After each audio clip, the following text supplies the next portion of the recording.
अस्सलामुअलैकुम दोस्तों, रज़ा committee sound को सब्सक्राइब ज़रूर करें, बेल आइकन दबाना ना भूलें, लाइक शेयर ज़रूर करें। जज़ाकल्लाह।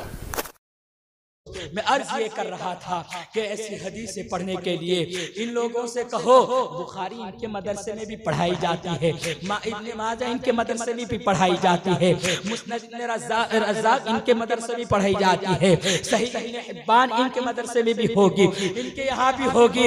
लेकिन हदीस की खुशबू, हदीस की चाशनी लेनी है तो गुलाम आला हजरत मुहद्दिस कबीर की बारगाह में आ जाइए। मुहद्दिस कबीर वो है ताजुश शरिया से हुजूर मुहद्दिस कबीर के पोते ने जब कहा हुजूर कोई तबर्रुक अता कर दीजिए, तो हुजूर ताजुश शरिया ने फरमाया था मैं क्या तबर्रुक दूं, तुम्हारे घर में तो आला हजरत का तबर्रुक है, उसी को देख लिया करो। ये ताजुश शरिया ने मुहद्दिस कबीर के बारे में फरमाया था।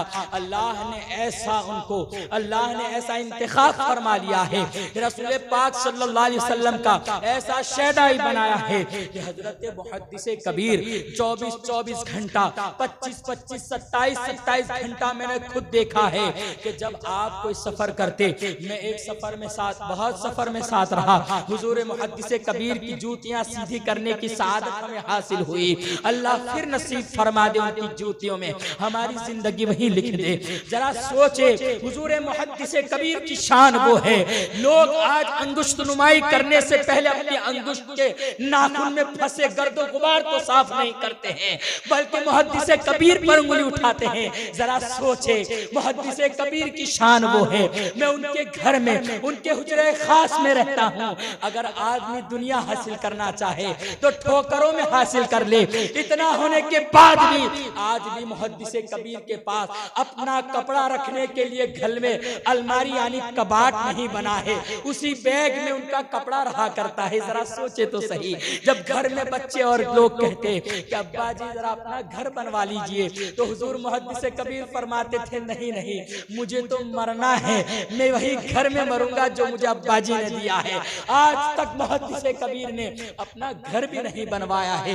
ये मुहद्दिस कबीर है मेरे दोस्तों के दीन और सुन्नियत के मामले में। और अरे दीन और सुन्नियत का मामला तो जिम्मेदारी वाला मामला है। मुहद्दिस कबीर ने कभी अपने घर में भी अपनी नजरों को नहीं उठाया है। मैं हमेशा देखता, उन्हें ये पता नहीं होता जब आप मुताला फरमाते या मुताला न फरमाते, आप अपने घर, अपने हुजरे से निकलकर बाहर आते, बाहर से जब आप इस्तिंजा खाने के लिए भी जाते तो आपकी नजर न उठती कि मेरे आगे से कौन गुजरा है, मेरे आगे से कौन जा रहा है, मेरे आगे कौन खेल रहा है। हुजूर मुहद्दिस कबीर की नजरें वहां पर भी नहीं उठती है। जैसे आप लोग देखे हैं कि आप जहां बैठते आपकी नजरें झुकी होती। ये मुहद्दिस कबीर की शान मेरे दोस्तों। आपको मैंने देखा, रोनाही का एक सफर बयान कर देता हूँ। लोग उंगलियां उठाने से पहले मैं तो अर्ज करता हूँ कि इल्मी दरसगाहों से इल्म हासिल करने के बाद आलिम को अगर सही तरीके से आलिम के तरीके पर रहना है तो मुहद्दिस कबीर के यहाँ पर 1 साल तरबियत हासिल करने कि कैसे रहा जाता है, कैसे चला जाता है, कैसे बोला जाता है, मसलहत कहाँ देखी जाती है, मसलहत कहाँ नहीं देखी जाती है, कहाँ जवाब दिया जाता है, कहाँ खामोश रहा जाता है। ये सारी चीजें मुहद्दिस कबीर के यहाँ सीखी जाती है।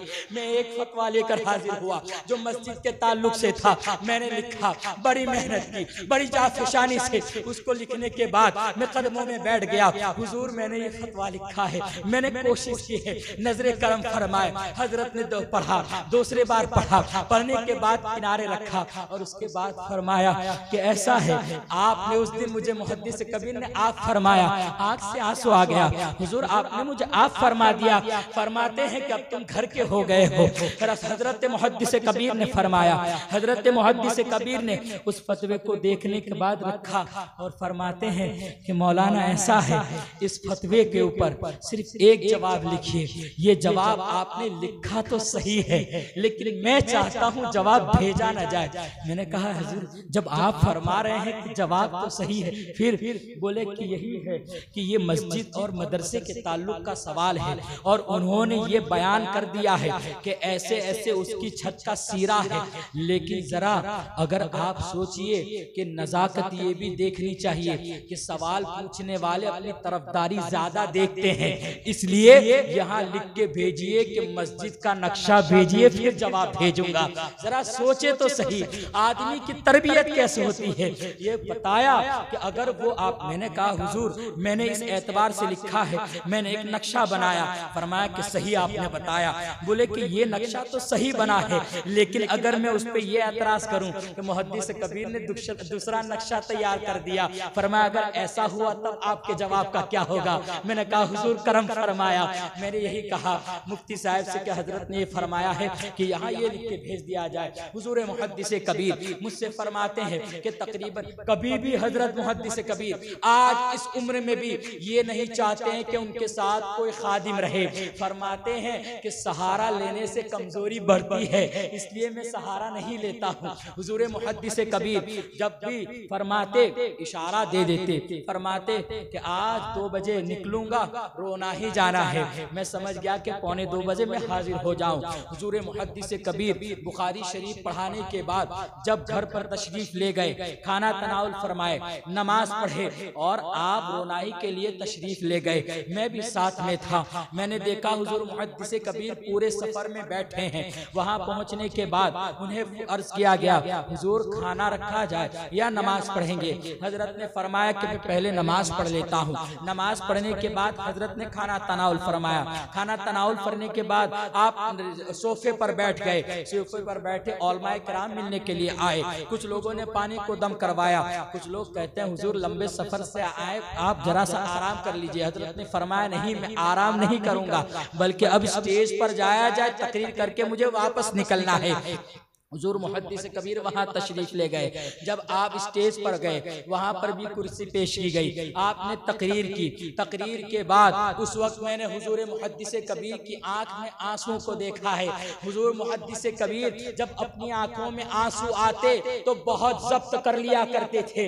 हदीस इफ्क का मामला आता, आयशा सिद्दीका रज़ियल्लाहु ताला अन्हा पर जब मुनाफिकीन ने कीचड़ उछालने की कोशिश की थी, यह हदीस पर जब भी हुजूर मुहद्दिस कबीर पहुंचते हैं आपकी आंख में आंसू आते, लेकिन तौलबा ये गौर न कर पाते थे। तौलबा को ये पता न चलता कि हुजूर की आंखों में आंसू है, हुजूर का दिल बैठा जा रहा है, हुजूर यहाँ रोना, हुजूर रो रहे हैं, ये पता न चलता। लेकिन जब बेइख्तियार आपकी आंखों से आंसू बहने लगते तो हुजूर मुहद्दिस कबीर अपनी गर्दन को इतनी झुका लेते कि पूरा सबक ज़बानी पढ़ा दिया करते थे, लेकिन अपनी आंखों को नहीं उठाते थे। तरबियत दे दी, ये नहीं सिखाया कि घंटों टीवियों पर बैठ के रोना लोगों को सिखाया जाए, ये नहीं सिखाया, बल्कि बताया जो आपने यहाँ सुना तकरीर को कि रियाकारी से बचना है। मेरे मुहद्दिस कबीर ने वो अमल करके दिखाया कि कैसे बचा जाता है। हुजूर मुहद्दिस कबीर को मैंने उस दिन देखा, वो हज के मौके से कोई हज के लिए जा रहा था, वो जलसा रखा था, तो दयारे मुस्तफ़ा सल्लल्लाहु अलैहि वसल्लम के आदाब के बारे में हुजूर मुहद्दिस कबीर ने वहाँ फरमाया था कि सुनहरी जालियों के सामने जब जाएंगे वहाँ इस जगह को देखेंगे, वहाँ एक चांदी की बड़ी प्लेट लगी है, उस प्लेट पर एक कील लगी होगी, वही कील है कि सीधे वो रसूल पाक सल्लल्लाहु अलैहि वसल्लम की तुरबत अनवर, रसूल पाक सल्लल्लाहु अलैहि वसल्लम की तुरबत पर वो कील, वो सीधे वही वो निशान है।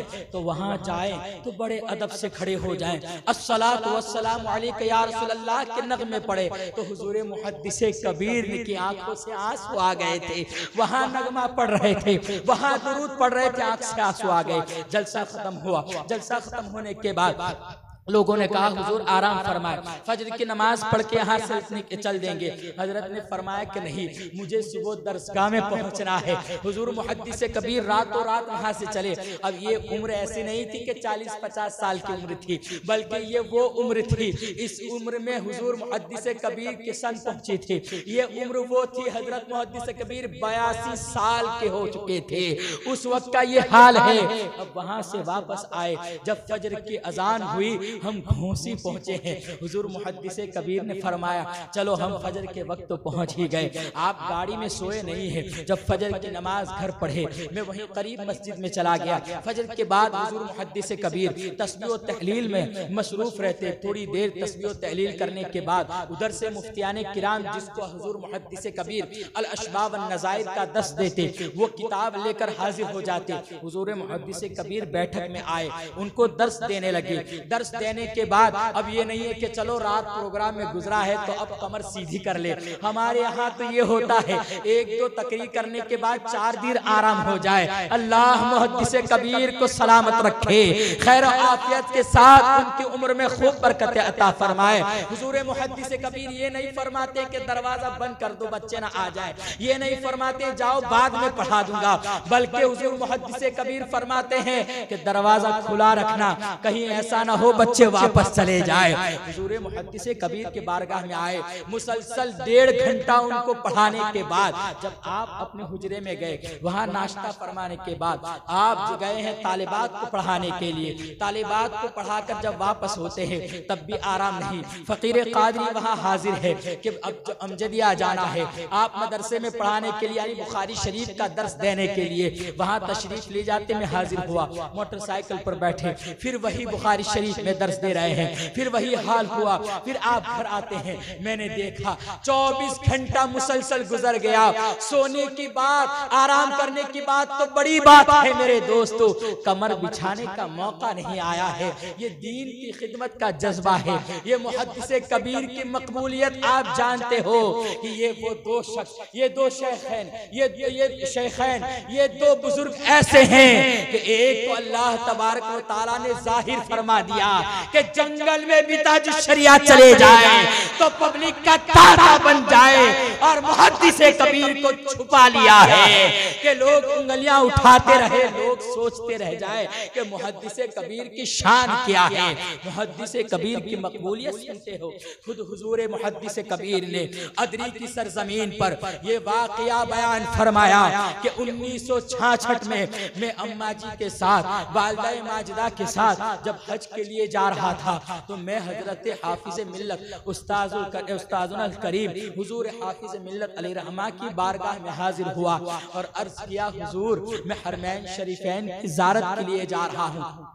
हुजूर मुहद्दिस कबीर ने जब अर्ज किया तो हुजूर हाफिज मिल्लत अलैहिर्रहमा ने फरमाया था, अच्छा आप जा रहे हैं तो एक काम करना, रसूल पाक सल्लल्लाहु अलैहि वसल्लम की बारगाह में मेरा दस्तबस्ता सलाम अर्ज करके वहां ये अरीजा पेश करना कि मैं भी जाना चाहता हूं, मेरे आका मुझे भी बुला ले, लेकिन जरा बुला ले अपनी हदीस पर अमल करते हुए, बगैर फोटो के मुझे हज के लिए बुला ले।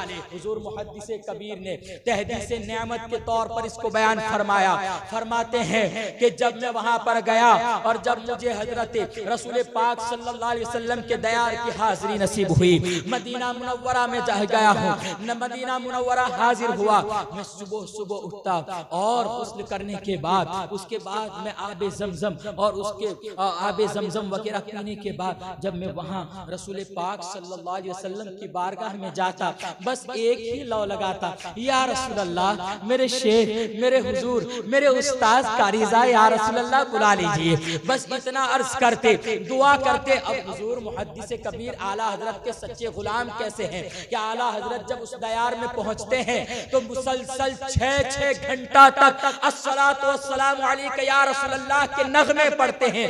वहां सेल्फियां लेना नहीं सिखाया, वहां रसूल पाक की जालियों की तरफ पुश्त करना नहीं सिखाया, वहां भी अदबी नहीं सिखाई, बल्कि मेरे आला हजरत ने सिखा दिया कि ऐसे अदब बजाया जाता है।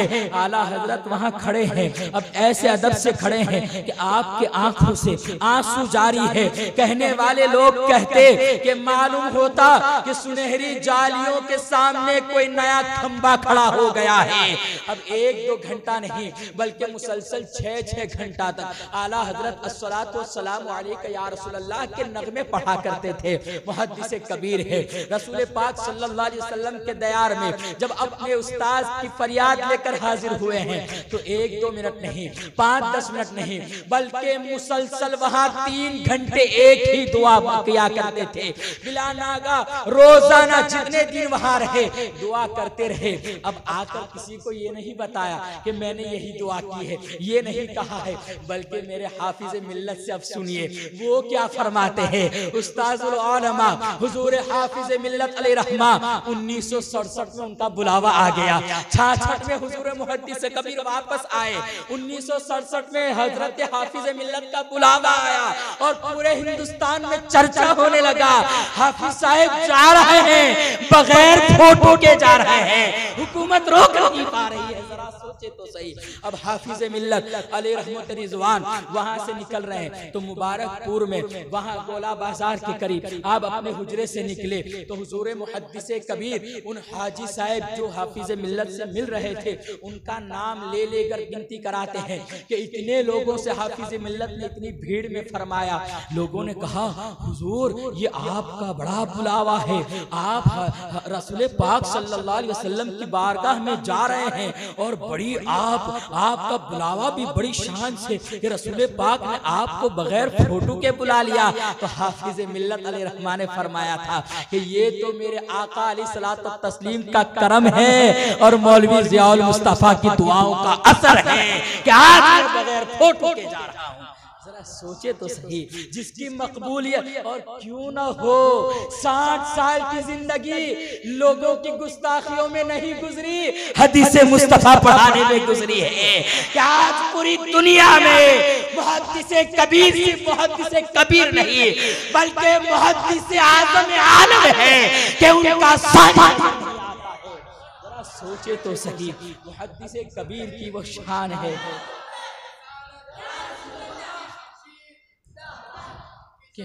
मेरे आला हजरत के मसलक की तरबीज और इशाअत के लिए जब आप फरमाते कभी कोई बीमार तबीयत अलील होती, तबीयत अलील हुई, लंबे लंबे सफ़र देखे मैंने, कभी आप लोग को अर्ज कर दूंगा मौका मिला तो, लेकिन हुजूर मुहद्दिस कबीर यही फरमाते कि मेरी जितनी ज़िंदगी थी वो गुजर चुकी, अब मैं जो प्लस में चलता हूँ, जो कुछ मुझे ऊपर मिला है, जितनी गुजरी वो भी और आइंदा भी जितनी गुजरे, बस मुझे एक ही बात याद है कि मैं इसीलिए जिंदा हूँ कि मसलक के आला हजरत का काम करता रहूं।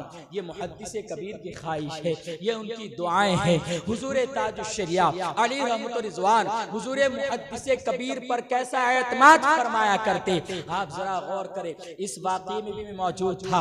हजरत अमीन शरीयत सिफ्तैन में अली रहमतुल्लाह रिजवान का जनाजा जब इस्लामिया इंटर कॉलेज में पहुंचा, इस्लामिया इंटर कॉलेज में बेतहाशा पब्लिक थी। हुजूर मुहद्दिस कबीर तशरीफ फरमा थे, अपनी गाड़ी से नीचे उतरे, उतने में हुजूर ताजुश शरिया की गाड़ी आई। हुजूर ताजुश शरिया ने फौरन पूछा अल्लामा आए हैं। हुजूर मुहद्दिस कबीर वहां हाजिर थे, पीछे गाड़ी में थोड़ी देर बैठे और उसके बाद मुझसे फरमाए पब्लिक बड़ी बहुत बेतहाशा है, ऐसा है कि चलो जाके हम अपनी जगह ले लें वरना पता नहीं कहाँ गायब हो जाएंगे। हुजूर मुहद्दिस कबीर और फकीर भी हाजिर था, एक सब बनाने के एक तरफ हम लोग खड़े हो गए। जब जनाजा टेम्पू पर लाया गया, जनाजा टेम्पू पर आया, हजरत शोएब मियां अली रहमा ऊपर थे। वो जब ऊपर से उतरे हुजूर मुहद्दिस कबीर से वाक़या अर्ज करते हैं। हुजूर मुहद्दिस कबीर से अर्ज किया हुजूर माजरा आपके सामने है, आप देख रहे हैं, आप देख रहे हैं कि अगर जनाजा नीचे उतारा जाए तो पब्लिक बेतहाशा है, कहीं जनाजे को नुकसान न पहुंचाए, कहीं तकलीफ न पहुंचा दे,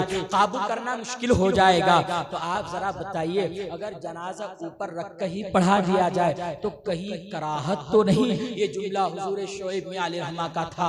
मैंने उस वक्त ही इसको 2-4 बार जहन में बैठा लिया, इसमें एक लफ्ज भी कम नहीं है कि हुजूर जनाजा ऊपर ही रखकर ही ऊपर टेम्पू पर रखकर ही पढ़ा दिया जाए तो कहीं कराहत तो नहीं। हुजूर मुहद्दिस कबीर ने देखा और फिर नजर झुकाई, फरमाया कराहत तो है लेकिन हजरत गाड़ी में तशरीफ फरमाए है, हजरत से क्यों नहीं पूछ लिया जाता था। हजरत शुएब में आली रहमा हुजूर ताजुश्शरिया की बारगाह में पहुंचे, अर्ज करते हैं हुजूर जनाजा टेम्पो के ऊपर है, इतनी फीट ऊंचाई है, इतनी ऊंचाई पर जनाजा रख के अगर पढ़ा दिया जाए तो कोई हरज तो नहीं है। तो हुजूर ताजुश्शरिया ने फरमाया था मैं थोड़ा करीब हो रहा था, क्योंकि कैसे वहां से दूर हो, इधर ज़ियारत करे हुजूर मुहद्दिस कबीर, उधर नजरे पलटे ताजुश्शरिया। अल्हम्दुलिल्लाह मैं भी वहां मौजूद। हुजूर ताजुश्शरिया ने फरमाया कि अच्छा जनाजा ऊपर है तो अल्लामा तो यहाँ पर है, उनसे पूछ लिया जाए। तो हजरत शुएब अलैहिर्रहमान ने अर्ज किया हुजूर, हजरत से पूछा, उन्होंने तो फरमाया कराहत तो है। तो हजरत ताजुश्शरिया जलाल में आके फरमाते हैं जब अल्लामा ने कह दिया कि कराहत है तो उतारो, मुझे क्यों पूछ रहे हो? जरा सोचिए तो सही, ये हुजूर मुहद्दिस कबीर पर ताजुश्शरिया का एतमाद है। तो अल्लाह तबारक व तआला हमें इन बुजुर्गान दीन के नक्शे कदम पर